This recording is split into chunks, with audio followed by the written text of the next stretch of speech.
Jump, BFA! US troops! US troops! Yan ang dapat gawin ng gobyerno ng Pilipinas.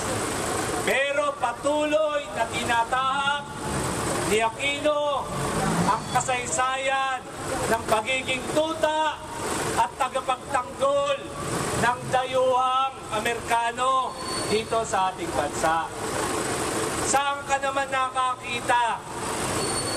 May pumasok doon sa lugar mo na hindi mo mismo pinapapunta yung mga kamag-anakan mo, yung mismo mong mga kapitbahay, tapos biglang may papasok na dayuhan, hindi mo sisitahin. At pagkatapos ng dayuhan na ito, ay may sinira doon sa ating bakuran.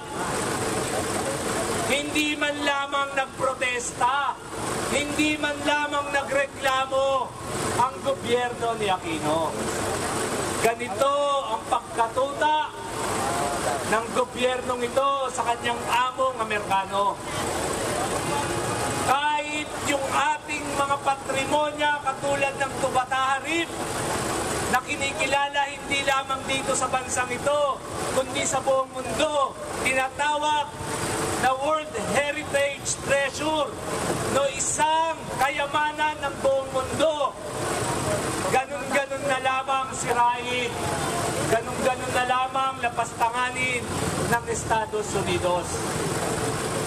Pero hindi lamang po ito, nabanggit na kanina, noon pa, wala pa ang Visiting Forces Agreement, nilalapastangan na tayo ng Amerikanong ito.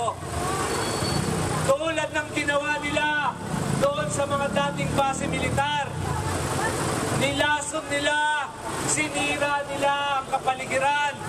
At ano ang nangyari? Mahigit sa 1,000 nating mga kababayan ang namatay dahil sa contamination ito. Meron bang pag-amin? Meron bang pananagutan na ginawa ang Estados Unidos? Wala.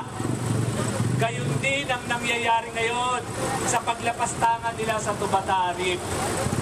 Mismo ang gobyerno ng Aquino, tinutukan na ng baril yung ating mga otoridad. Pinakawalan pa, hindi man lang inaprehend, hindi man lamang hinuli itong mga Amerikanong ito. Wala man lamang sinampang protesta. Ano ang sabi ni Pinoy? Hihintayin muna natin ang investigasyon ng mga Amerikano.